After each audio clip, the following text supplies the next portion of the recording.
Have you ever stood at your computer screen, staring at numbers you bled to create, only to realize the $15,000 bonus you earned had vanished into someone else's pocket? I've been there.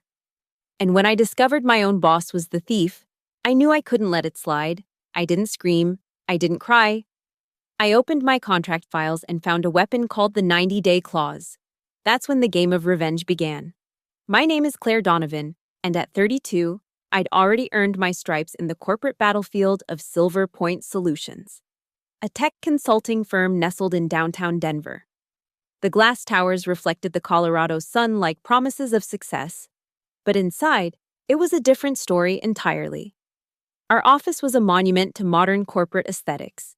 Open floor plans that left nowhere to hide, standing desks that made your back ache by noon, and glass conference rooms where everyone could watch you get chewed out.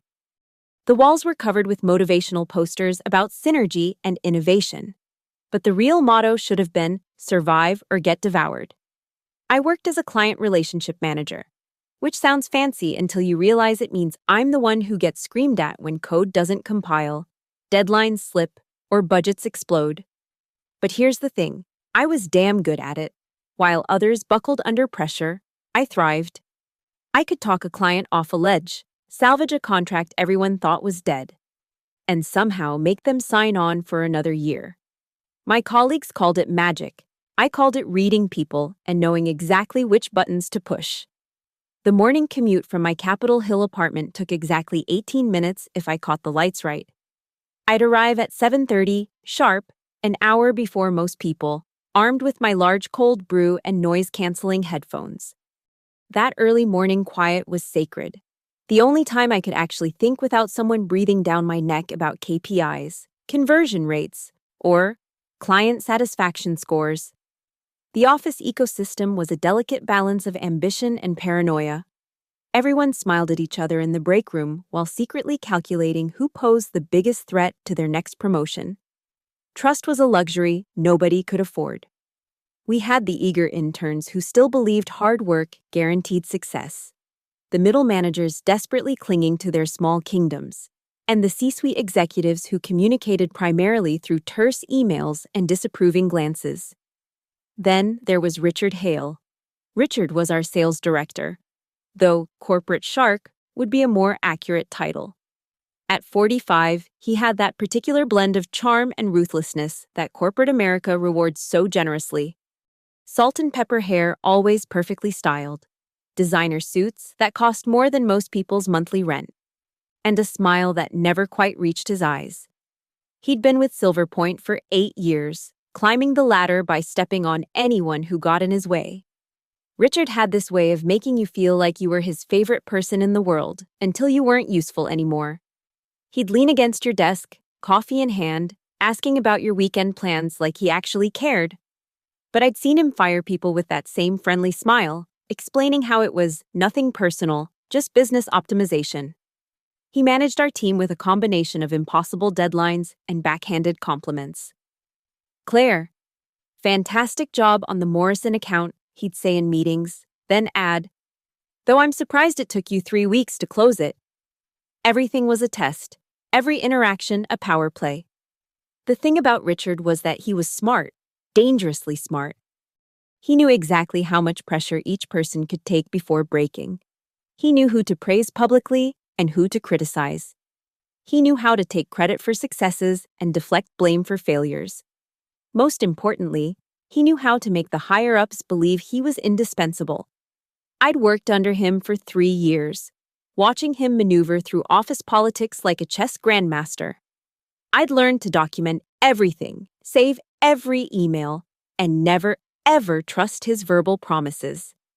Other colleagues had warned me when I first joined his team. "Richard's not your friend," Marina from accounting had whispered over drinks. "He's nobody's friend." But I thought I was different. I thought my results spoke for themselves. I thought that being the top performer on his team meant something. I was about to learn just how wrong I was. The Morrison Industries deal changed everything. It was the kind of contract that careers are built on. A 3-year commitment worth $2. $8 million in consulting services. I'd been courting them for 6 months, flying to Chicago twice a month, sitting through endless presentations, and basically living on airplane peanuts and conference room coffee. Morrison was notorious for being impossible to crack. They'd burned through 3 consulting firms in 5 years, and Richard had assigned me to them as what I now realize was a suicide mission. "Just see what you can do," he'd said with that shark smile. "No pressure." But I did it. I found their pain point, a legacy system hemorrhaging money, and convinced them we could fix it. The final negotiation lasted 14 hours straight. I remember my hands shaking from too much caffeine as I walked out of their boardroom at 11 p.m. with a signed contract. When I got back to Denver, the entire office was buzzing. Richard called an all-hands meeting, standing at the front of the conference room like a conductor before his orchestra. "I want to recognize the exceptional work that went into landing Morrison Industries," he announced, his voice carrying that false warmth he'd perfected. "This is what happens when sales and client management work in perfect synchronization." Sales? I felt my jaw clench. He hadn't even known Morrison existed until I'd already had 3 meetings with them. But then came the magic words. "Per our compensation structure, this triggers a performance bonus of $15,000 for the team member who closed the deal." $15,000. That was 4 months of rent. That was finally paying off my student loans. That was breathing room I desperately needed. Richard caught my eye and winked. "Claire, let's sync up later about the paperwork." The first red flag came a week later. I'd sent Richard 3 emails about the bonus documentation, each one mysteriously going unanswered. When I finally cornered him by the elevator, he was all reassurance. "These things take time," he said, checking his phone like I was keeping him from something important. "Accounting needs to verify the contract terms. You know how they are." I did know how accounting was, which is why I walked straight to their department after Richard disappeared into another meeting. But Tom from accounting looked confused when I asked about the delay. "What delay? We haven't received any bonus paperwork for the Morrison deal." The second red flag was Richard's sudden interest in collaborative success. In every meeting, he started referring to Morrison as "our win," and then just "my strategic victory." The narrative was shifting, and I could feel my contribution being erased in real time. By week 3, I was documenting everything obsessively, every email, every conversation, every subtle change in his story. My gut was screaming that something was wrong, but I couldn't prove it. Not yet. The breaking point came during a client call with Morrison. They wanted to thank the team, and specifically asked to speak with "that brilliant woman who convinced us to sign." Richard's face went tight. "Claire's been reassigned," he lied smoothly. "But I'll make sure she gets your regards." I was sitting 3 desks away, listening to every word. That night, I stayed late, waiting for the office to empty. The cleaning crew knew me by name at this point. Sandra always saved me a fresh trash bag for my desk because she knew I'd be there past midnight. When the floor was finally quiet, I logged into our internal document system. Richard was sloppy about his digital footprint. He assumed nobody would bother checking the metadata on filed documents. But there it was, buried in a folder labeled Q3 Administrative Reviews. A bonus authorization form with my name on it, dated 2 weeks ago. Status: approved. Amount: $15,000. But the payment field had been modified. Instead of my employee ID, it showed a different code. MGT Reserve RH. Management Reserve, Richard Hale. I stared at the screen, my reflection ghost-like in the monitor's glare. The fluorescent lights hummed overhead, the only sound in the empty office. My bonus, my earned bonus, had been redirected to a management reserve account that I was betting had Richard's name all over it. The anger that flooded through me was pure and cold. This wasn't just about money. This was about every weekend I'd sacrificed, every client dinner I'd smiled through, every impossible deadline I'd met. This was about Richard looking me in the eye and lying with such practiced ease. I took screenshots of everything, emailed them to my personal account, and sat back in my chair. The smart thing would be to go to HR, file a complaint, follow proper channels. But proper channels were what people like Richard counted on. They knew the system would protect them, that HR existed to protect the company, not employees. They knew most people would give up rather than fight. I wasn't most people. The evidence was right there, glowing on my screen like a neon sign pointing to Richard's theft. But having proof and being able to do something about it were two very different things. I sat in that empty office until 2 a.m., my mind racing through scenarios, each one ending with Richard walking away unscathed while I got labeled as difficult or not a team player. I barely slept that night. Every time I closed my eyes, I saw that authorization form, saw my name next to money that would never reach my account. By morning, I'd made a decision. I needed more evidence. One document could be explained away, dismissed as a misunderstanding. I needed a pattern. Over the next week, I became a detective in my own office. I arrived earlier, stayed later, and used every access privilege I had to dig through the system. What I found made my stomach turn. Mine wasn't the only bonus that had taken a detour. Jennifer from the tech team. Her $8,000 project completion bonus had the same redirect code. Marcus in marketing, his $5,000 performance bonus. Same story. All in the last 18 months. All redirected to that same management reserve account. I found the actual account records buried in a budget spreadsheet, hidden among hundreds of line items. Richard had been careful, but not careful enough. The account showed regular withdrawals, always just under the $10,000 threshold that would trigger additional oversight. The timing matched perfectly with Richard's new Tesla, his vacation to Santorini, his sudden upgrade from nice suits to designer ones. The rage I felt was physical, burning in my chest like acid. This wasn't just my fight anymore. This was about Jennifer, who'd cried in the bathroom when she couldn't afford her daughter's dental work. This was about Marcus, who'd taken a second job to pay for his mother's care facility. Richard had stolen from all of us while we struggled, while we worked ourselves to exhaustion, while we believed the lie that hard work would be rewarded. I printed everything, creating a paper trail that would be harder to delete than digital files. My desk drawer became a vault of evidence, but evidence of a crime wasn't the same as justice. Richard had been with the company for 8 years. He had relationships with the C-suite. He played golf with the CFO. Who was I against that? The answer came during a particularly brutal Thursday. Richard had just finished publicly berating an intern for a minor error, his favorite power move, when I heard him on a conference call with Morrison. He was taking credit for my solution to their legacy system problem, describing my late-night breakthrough as if he'd been the one parsing through their code. That's when it hit me. Richard's weakness wasn't just his greed, it was his ego. He believed he was untouchable because he'd always been untouchable. He'd never faced someone who understood the game as well as he did. I went home that night and did something I hadn't done in years. I called my father. He'd been a union organizer before he retired. Had spent his life fighting systems designed to protect the powerful. "Dad," I said, "what do you do when the system is rigged against you?" He was quiet for a moment. "You find the pressure point, Claire. Every system, no matter how corrupt, has rules it can't break. Find the rule that protects you, not them." After we hung up, I sat at my kitchen table with a glass of wine and my laptop, reading through every contract, every policy document, every legal clause I could access. It was mind-numbing work, the kind of fine print designed to make your eyes glaze over. And then, at 1:47 a.m., I found it.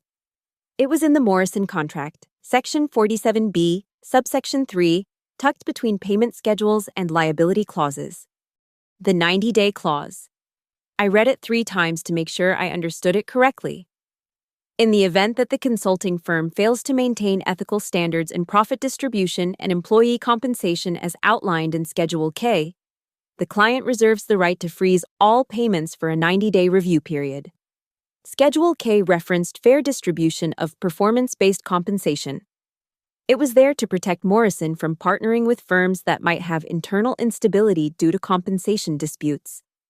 They'd been burned before by a consulting firm that imploded mid-project when half the team quit over payment issues. I sat back, my heart pounding.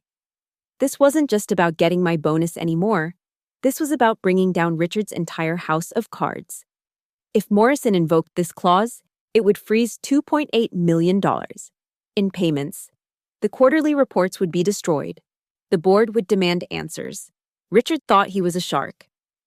But he'd never faced someone willing to blow up the entire ocean. The question now wasn't whether I could do it. The question was whether I had the nerve to pull the trigger. Because once I did, there would be no going back. This wouldn't just be burning a bridge, it would be detonating it while Richard was standing on it. I looked at the evidence spread across my table, at Jennifer's redirected bonus, at Marcus's stolen money, at my own $15,000 that had vanished into Richard's pocket. "You want to play games?" I said to the empty kitchen. "Let's play." The 90-day clause became my obsession. I spent the entire weekend dissecting every word, every implication, every possible interpretation. This wasn't just some throwaway provision. It was a nuclear option that Morrison Industries had insisted on after their last consulting disaster. I pulled up the full Schedule K documentation, which most people probably never bothered to read. It was beautiful in its specificity.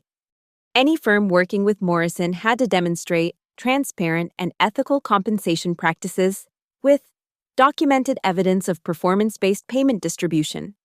Failure to do so would trigger an immediate audit and payment freeze. The genius of it was that Morrison could invoke this clause unilaterally. They didn't need to prove damages or go through arbitration. They just needed reasonable suspicion of compensation irregularities. And I had more than suspicion, I had proof. But I needed to understand the full impact before I lit this fuse.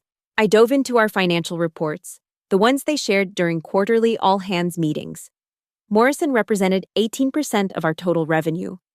More importantly, the payment schedule was front-loaded. We were expecting a $400,000 payment in 2 weeks, another $300,000 the month after. Cash flow that the company was counting on for operations, salaries, and most critically, the executive bonuses tied to quarterly performance. Richard's bonus alone was projected at $75,000 this quarter. Based on the Morrison deal, I called in sick Monday and Tuesday, claiming a stomach bug. Instead of lying in bed, I was at the Denver Public Library, using their computers to research Silver Point's financial structure without leaving digital footprints on my devices. What I found was even better than I'd hoped. The company was leveraged. They'd taken out a credit line to fund expansion, betting on the Morrison contract to cover the payments. If that money froze for 90 days, they'd have to scramble. They'd survive. Companies like Silver Point always did, but it would hurt. Stock options would tank, executive bonuses would evaporate, and someone would need to take the blame. Wednesday morning, I was back in the office, playing the part of the dedicated employee. Richard barely noticed me, too busy preening about the upcoming payment from Morrison. "This is how you build an empire," I heard him tell someone on the phone. "One massive deal at a time." That afternoon, I made my move. But not to Morrison, not yet. First, I needed to protect myself. I scheduled a meeting with our internal legal counsel, Patricia Hoffman.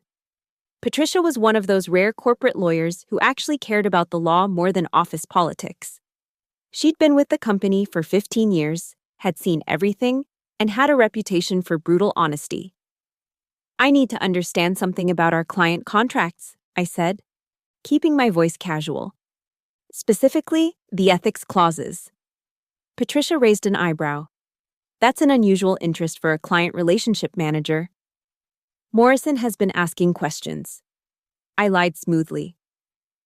"They're very particular about their partners maintaining certain standards. I want to make sure we're aligned." She pulled up the contract on her screen. "Morrison is particularly strict about this. They've had bad experiences. The 90-day clause is their safeguard. And if they invoked it?" Patricia's face went serious. "It would be catastrophic. Everything would freeze immediately. We'd have to open our books for audit. Any financial irregularities would be exposed." She studied me carefully. "Is there something I should know?" I wanted to tell her everything, but Patricia was still a company employee. Her first duty was to Silver Point, not to me. "Just doing my due diligence," I said. "Morrison likes to know we understand their concerns." But Patricia wasn't stupid. As I stood to leave, she said quietly, "Claire, if there's something wrong, there are proper channels. And if the proper channels are the problem." She was silent for a moment, then, "Document everything, protect yourself, and remember, whistleblowers have legal protections, but only if they follow the right procedures." That night, I created a complete package: every redirected bonus, every falsified document, every piece of evidence that showed Richard had been stealing from employees for 18 months. I made 3 copies, one for my lawyer, retained that afternoon, one for my personal safe, and one that would soon be on its way to Morrison. But I didn't just want Richard to fall. I wanted him to know I was the one who pushed him. Thursday evening, I stayed late again, waiting until Richard was alone in his office. I knocked and entered without waiting for permission. "Claire," he said, not looking up from his computer, "what can I do for you?" "I was wondering about my Morrison bonus," I said innocently. "It's been over a month." He gave me that practiced smile. "Still tied up in accounting. You know how these things go." "Funny," I said, sitting down uninvited. "Because I checked with accounting. They say the payment was processed weeks ago." His fingers stopped moving on the keyboard. "You must be mistaken." "Am I? Because I found the authorization form. The one where you redirected my bonus to your management reserve account." The silence that followed was electric. Richard slowly closed his laptop and leaned back in his chair, studying me. The mask of friendly boss had disappeared entirely. "I'd be very careful about making accusations you can't prove," he said softly. "Oh, I can prove it. I can prove all of it. Jennifer's bonus, Marcus's bonus, mine. 18 months of theft." "Richard." He stood up, moving to close his office door. When he turned back, his face was cold. "What do you want?" "What's rightfully mine. And theirs." "That's not going to happen." His voice was flat, matter of fact. "You're going to drop this, or I'll make sure you never work in this industry again. I have connections you can't imagine." I stood up too, matching his stare. "You're right, you have connections. But you know what I have? The Morrison contract. And a very interesting clause about ethical compensation practices." For the first time since I'd known him, I saw Richard Hale look genuinely afraid. The fear in Richard's eyes lasted exactly 3 seconds before he recovered, his face shifting back to that controlled mask of corporate authority. But I'd seen it. That flash of panic told me everything I needed to know. He understood exactly what the 90-day clause could do. "You're playing with fire, Claire," he said, his voice dropping to a whisper. "You invoke that clause, and the entire company suffers. Your colleagues, your friends, their jobs will be on the line. You want to be responsible for that." "Funny how you're concerned about colleagues now," I replied. "Where was that concern when you were stealing their bonuses?" I left his office without another word, knowing that the clock was now ticking. Richard would try to cover his tracks, maybe even attempt to pay me off. But I was already 5 steps ahead. That night, I executed the plan. From my personal laptop, using a VPN, I drafted an email to Morrison Industries' legal department. I'd researched their team extensively. The head of legal was a woman named Catherine Morrison Banks, the founder's daughter, known for her zero tolerance for corporate misconduct. The email was precise, professional, and devastating. "Ms. Morrison Banks, I am writing to you regarding serious concerns about compensation irregularities at Silver Point Solutions that may trigger the ethics provisions outlined in Section 47B of your contract. As the client relationship manager who facilitated your partnership with Silver Point, I feel obligated to inform you of systematic bonus theft affecting multiple employees, including myself. Attached, you will find documentation of redirected performance bonuses totaling over $45,000 in the past 18 months. These funds, earned by employees for exceptional performance, including your account acquisition, have been illegally diverted to a management slush fund under Schedule K of your contract. Such practices constitute a material breach of the ethical standards your company requires of its partners. I am prepared to provide additional documentation and testimony if required. I leave the decision to invoke the 90-day clause to your discretion. But I believe you should be aware of the kind of organization you're currently partnered with. I attached everything: the authorization forms, the account records, the pattern of theft. Then I set the email to send at 9 a.m. Friday morning, giving me time to prepare for the explosion. Friday came in like any other day, except I'd dressed differently. Instead of my usual business casual, I wore my best suit, the one I'd bought for important client meetings. If I was going to war, I was going to look the part. At 9:03 a.m., my phone buzzed. An email from Catherine Morrison Banks. Received and reviewing. Please be available for a call at 10 a.m. At 9:17 a.m., the first domino fell. Richard burst out of his office, his face flushed, phone pressed to his ear. Through the glass walls, I could see him gesticulating wildly, his usual composure completely shattered. At 9:32 a.m., the CFO arrived, which was unusual since he typically worked from the Portland office. He went straight to the CEO's office, followed quickly by Patricia, from legal.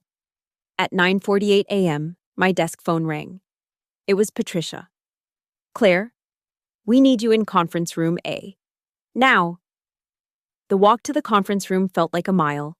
Every colleague I passed seemed to sense something was happening. The normal office buzz had gone quiet, replaced by nervous whispers and anxious glances. Conference room A was the boardroom, reserved for major client meetings and executive decisions. When I entered, I found the CEO, CFO, Patricia, Richard, and on the conference phone, Catherine Morrison Banks herself. Ms. Donovan. Catherine's voice came through the speaker, crisp and authoritative. I've reviewed the materials you sent. We take these allegations extremely seriously. The CEO, David Park, looked like he'd aged 5 years in the last hour. Claire, these are very serious accusations you're making. They're not accusations, I said calmly, placing my prepared folder on the table. They're facts, with documentation. This is a witch hunt, Richard interjected, his voice strained. Claire's upset about a delayed bonus, and she's... Mr. Hale. Catherine's voice cut through. The documentation Donovan provided shows clear evidence of financial misconduct. The authorization forms have your digital signature. Those can be forged. They match the metadata in your system. Patricia said quietly, I verified them myself. The room went silent. I could hear the air conditioning humming, someone typing in the office outside, the distant sound of Denver traffic. Catherine spoke again. Effective immediately, Morrison Industries is invoking the 90-day clause. All payments to Silver Point are frozen pending a full audit. We'll need complete access to your financial records, particularly regarding employee compensation. David Park's face went pale. Catherine, surely we can. This is non-negotiable. David, the clause is clear. Furthermore, we'll be reviewing whether we want to continue this partnership at all. We don't work with companies that steal from their employees. The CFO was frantically typing on his laptop, probably calculating the impact. $400,000 due Monday, another $300,000 next month. And if they pull the contract entirely, we need that money for operations, David said, his voice hollow. Payroll, the credit line payment. Every eye in the room turned to Richard. He sat there, his jaw clenched, his hands flat on the table. The shark had become prey. Richard, David said slowly, is there any truth to these allegations? I want my lawyer, Richard replied. It was as good as a confession. Patricia stood up. Mr. Hale, I think you should gather your personal items. Security will escort you out. You can't just... Yes, we can. Patricia said firmly. Pending investigation, you're suspended without pay. And Richard? I'd strongly suggest you retain a criminal defense attorney. Embezzlement is a felony. Richard stood up slowly, his eyes finding mine. The look he gave me should have been terrifying. Pure hatred, undiluted rage. But I didn't flinch. I'd won this round, and we both knew it. As security arrived to escort him out, he paused at the door. "This isn't over, Claire." "You're right," I said. "There's still the matter of returning the stolen money. All of it." The door closed behind him with a decisive click, the sound of a predator's cage slamming shut. The moment security escorted Richard out, the boardroom erupted. David Park was pacing. The CFO was running calculations with increasing panic, and Patricia was on her phone with what sounded like the company's insurance provider. Through it all, Catherine Morrison Banks remained on the conference line, silent but present, a judge waiting for order to be restored. "Everyone, please," David finally said, his voice cracking with barely controlled stress. "Catherine, can we have a moment to discuss internally? We'll call you back within the hour." "1 hour, David," Catherine replied coolly. "And I expect a comprehensive plan for how you're addressing this situation." The line went dead. David turned to me, and for a moment, I thought he might thank me for exposing the theft. Instead, his face hardened. "Do you have any idea what you've just done?" "I reported a crime," I said, keeping my voice steady despite my racing heart. "You've put the entire company at risk." He slammed his hand on the table. 400 jobs, Claire. 400 people who might not get paychecks next month because you couldn't follow proper channels. "I tried proper channels," I shot back, my own anger finally surfacing. "Where do you think those proper channels led? To Richard? To his golf buddies? To people like you who are either complicit or willfully blind?" The CFO looked up from his laptop. "David, she's not wrong. I'm looking at the management reserve account now. Jesus Christ, there's over $200,000 in misallocated funds over the past 3 years. Patricia cleared her throat. "We need to focus on damage control. The Morrison situation is immediate, but if this gets out to our other clients..." "It won't get out," David said quickly, then looked at me. "Will it?" I stood up, gathering my folder. "That depends entirely on how you handle this. Jennifer needs her $8,000. Marcus needs his $5,000. I need my $15,000. And there are others. I haven't even finished documenting all of Richard's victims." "You're blackmailing us now?" David's voice was incredulous. "No," I said, moving toward the door. "I'm telling you what justice looks like. You pay back every penny Richard stole, with interest. You cooperate fully with Morrison's audit. And you implement real oversight so this never happens again. And if we don't..." I paused at the door. "Then I suppose the Denver Business Journal would love to know why one of the city's premier consulting firms is imploding.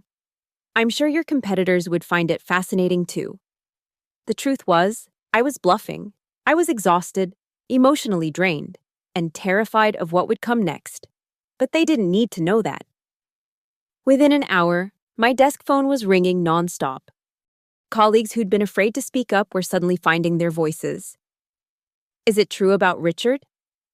"I never got my Q2 bonus either." "How did you know where to look?"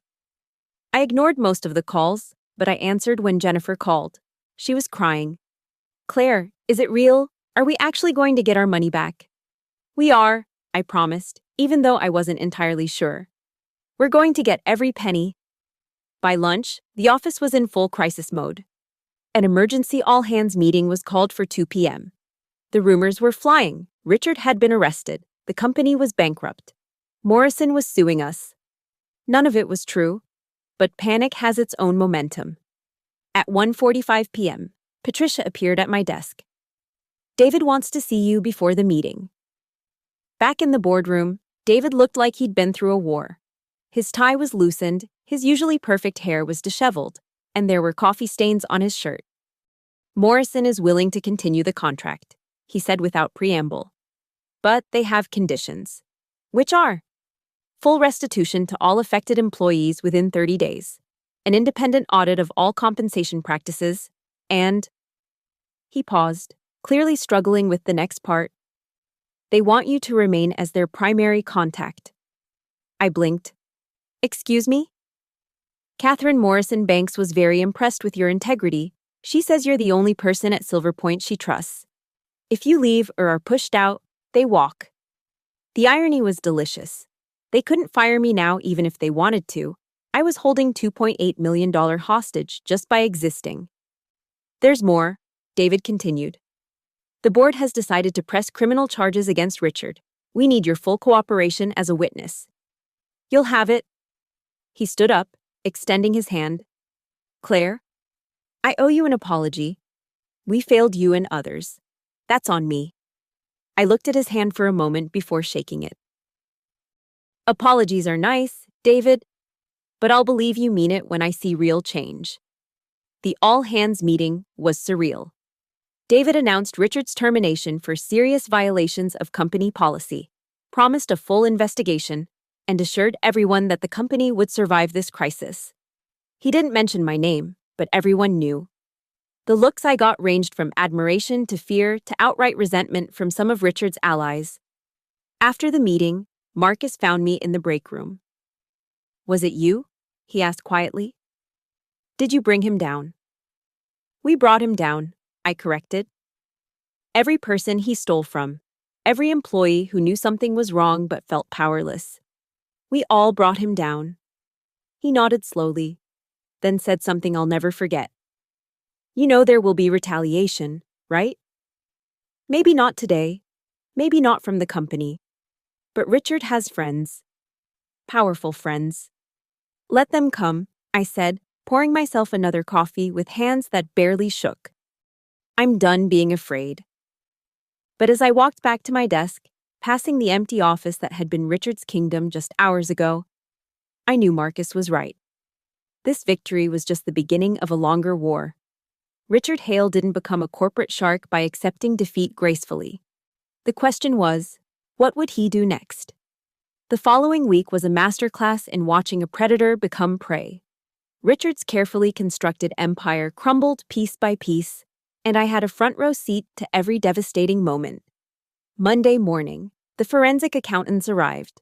They commandeered Conference Room B, transforming it into a war room of laptops, bankers' boxes, and grim-faced auditors who spoke in hushed tones about material irregularities and systemic fraud. Through the glass walls, I could see them mapping Richard's theft on whiteboards like detectives tracking a serial killer. By Tuesday, the full scope was emerging. Patricia called me in to review their preliminary findings. The theft went deeper than even I had discovered, almost $300,000 over 4 years, spanning 24 employees. Richard had been smart about it, never taking enough from one person to trigger suspicion, spreading it across departments, using different accounting codes. But patterns don't lie, and the forensic team was very good at finding patterns. We need your testimony, Patricia said, sliding a legal document across her desk. The DA is considering criminal charges, embezzlement, fraud, breach of fiduciary duty. Richard could be looking at serious prison time. I signed without hesitation. Wednesday brought the first real sign of Richard's desperation. My phone rang at 6 a.m., an unknown number. Against my better judgment, I answered. Claire. Richard's voice was different, raw, stripped of its usual polish. We need to talk. We have nothing to discuss, Richard. I have a family, he said. And for the first time, he sounded human. 2 kids in college, a mortgage. This will destroy everything. You should have thought of that before you stole from people who also have families and mortgages. It wasn't supposed to be like this, he continued, his words tumbling out. It started small, just covering some bad investments. I was going to pay it back. But then, stop. I cut him off. You're not the victim here. There was a long pause.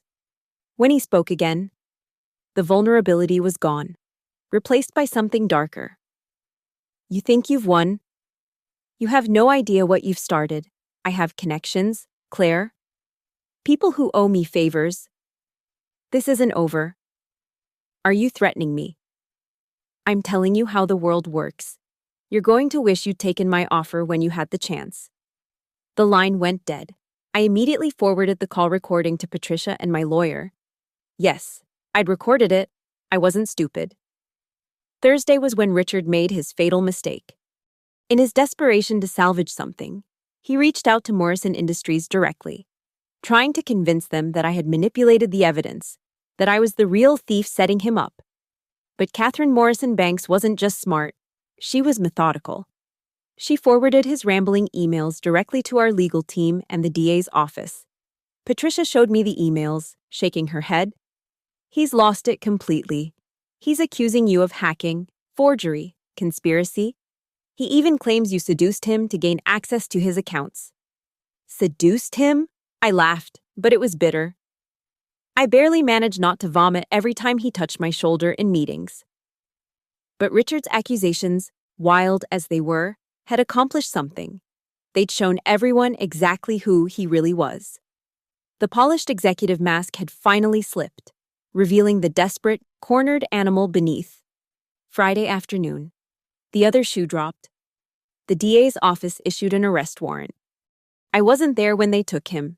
He was at his country club, of all places, trying to maintain the pretense of his old life. But Marina from accounting was having lunch there with a client, and she texted me the play-by-play. They walked right onto the golf course. Richard tried to run. He tried to run, Claire, in golf shoes. They tackled him on the 7th hole. The visual was so absurd I actually laughed, the first real laugh I'd had in weeks. The board called an emergency meeting that evening. When I was summoned to the boardroom at 6 p.m., I expected another interrogation. Instead, I found champagne glasses and exhausted smiles. The Morrison payment freeze has been lifted, David announced. They're satisfied with our response. More than satisfied, actually. Catherine wants to expand the contract. The CFO raised his glass. And every affected employee will receive their stolen bonuses plus 18% annual interest by end of business Monday. Furthermore, David continued, looking directly at me. The board has authorized a special compensation award for the employee whose integrity saved this company from potential bankruptcy. He slid an envelope across the table. Inside was a check for $50,000. That's not necessary, I started to say. But David held up his hand. It is. You could have gone straight to Morrison, to the press, to our competitors. You could have destroyed us. Instead, you gave us a chance to make it right. That's worth recognizing. As I looked around the room at their faces, exhausted but relieved, I realized something had shifted. The fear was gone, replaced by something I hadn't felt in this office before, respect. But even in victory, Marcus's warning echoed in my mind. Richard had fallen, but men like him didn't stay down. They had networks, favors to call in, ways to strike back from the shadows. The war might be over, but I had a feeling the battles were just beginning. That night, as I finally left the office at nearly 9 p.m., I found a single rose on my car windshield with a note. Congratulations on your victory. Enjoy it while it lasts. R. I threw the rose in the garbage and drove home, checking my rearview mirror more than necessary. Richard was in custody, but his message was clear. This wasn't over. But for tonight, at least, I'd won. And sometimes, that's enough. The Monday after Richard's arrest, I walked into Silver Point Solutions for what I knew would be one of the last times as an employee. The office felt different, lighter somehow, as if Richard's presence had been a weight none of us realized we were carrying until it was gone. At exactly 9 a.m., an email hit everyone's inbox. The subject line was simple: restitution complete. Every single person Richard had stolen from had been paid back, with interest. Jennifer stopped by my desk crying again, but this time they were tears of relief. She could finally get her daughter those braces. Marcus sent me a simple text. Thank you. The day progressed with an almost surreal normalcy. Clients called, meetings happened, coffee was consumed in unhealthy quantities. But underneath it all, everyone knew we were living through a historic moment in the company's history. The untouchable had been touched. The shark had been caught. At 3 p.m., I was called into David's office one last time. He wasn't alone. The entire board was there, either in person or on video screens. Claire, David began, we need to discuss your future with Silverpoint. I'd been expecting this. You want me to sign an NDA? Actually, no. He smiled, and it seemed genuine. We want to offer you Richard's position, Senior Director of Sales and Client Relations. The vote was unanimous. The room went silent, waiting for my response. It was everything I'd worked for. The title, the salary, the power. But as I stood there, looking at their expectant faces, I realized something crucial. I didn't want it. Not anymore. I appreciate the offer, I said slowly, but I have to decline. The shock in the room was palpable. David leaned forward. Claire, this is a $200,000 base salary position, plus bonuses. You've earned this. I know. And a month ago, I would have said yes immediately. But I can't work in a place where I had to go to war just to get what was rightfully mine. I can't walk past that office every day and remember what I had to do to get justice. I reached into my bag and pulled out my resignation letter, typed, signed, and dated for 2 weeks from today. You're really leaving? Patricia asked, genuine disappointment in her voice. I am. But not empty-handed, I smiled. I have my bonus, my special compensation, and most importantly, my integrity. Besides, Catherine Morrison Banks called me yesterday. Morrison Industries needs a new VP of Strategic Partnerships. They value people who aren't afraid to do the right thing. The irony was perfect. By exposing Richard to save the Morrison contract, I'd impressed them enough to get a job offer that dwarfed anything Silverpoint could provide. David stood up, extending his hand again. We're losing the wrong person. No, I corrected him, shaking his hand firmly. You lost the wrong person years ago when you let Richard create a culture of fear and theft. I'm just the one who was brave enough to leave on my own terms. I cleaned out my desk that afternoon, taking my time. 3 years of my life fit into one banker's box. As I walked through the office one last time, colleagues stopped to shake my hand, to whisper thank you, to ask if I was really leaving. The intern. Richard had berated, actually applauded. As I waited for the elevator, I turned back to look at the office one last time. Through the glass walls, I could see Richard's old office, now empty, waiting for its next occupant. It would probably be someone just like him, ambitious, charming, ruthless. The system would continue, but not unchanged. Patricia had already implemented new oversight procedures. The board had approved anonymous reporting systems, and everyone who worked there would remember the time someone stood up and said, enough. The elevator dinged, and I stepped inside. As the doors started to close, I saw my reflection in the polished steel, tired but triumphant, scarred but not broken. I thought about Richard, sitting in a cell somewhere, his Armani suits replaced with orange jumpsuit, his power reduced to nothing. He'd probably spend the next few years planning his comeback, nursing his grudges, dreaming of revenge. Men like him always did. But here's what Richard never understood. What none of them ever understood. The real power wasn't in the taking. It was in the refusing to be taken from. It was in standing up when everyone else was too scared to move. It was in being willing to burn it all down, rather than let injustice stand. The elevator reached the ground floor, and I walked out into the Denver afternoon. The sun was shining, reflecting off the glass towers like promises of a better future.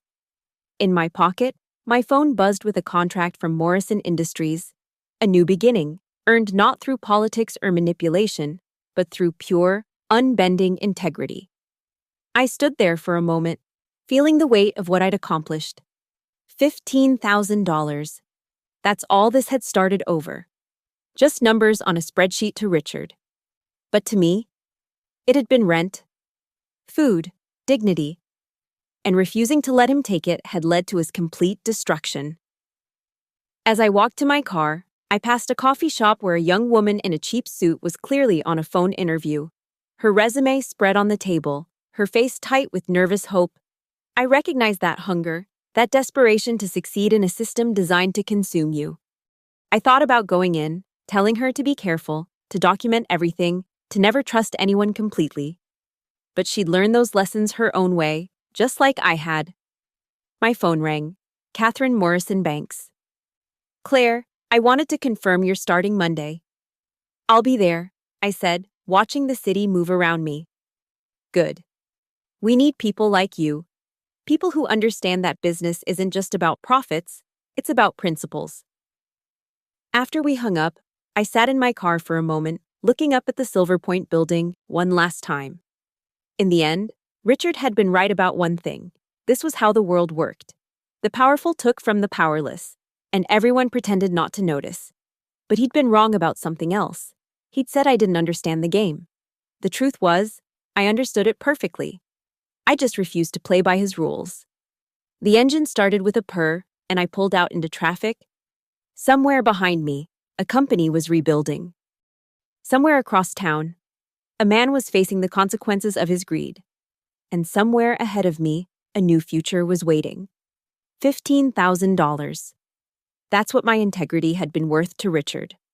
Turns out, it was worth so much more to everyone else. Thank you so much for listening to this story of corporate justice and sweet revenge. If you're listening to this tale of Claire's triumph over corruption, I'd love to know where in the world you're tuning in from. Drop a comment below and let's connect. If this story resonated with you, please subscribe to the channel for more stories of underdogs who refuse to back down. And I'm curious, what would you have done in Claire's position? Share your thoughts in the comments. Until next time, remember, document everything, trust carefully, and never let them steal what you've earned.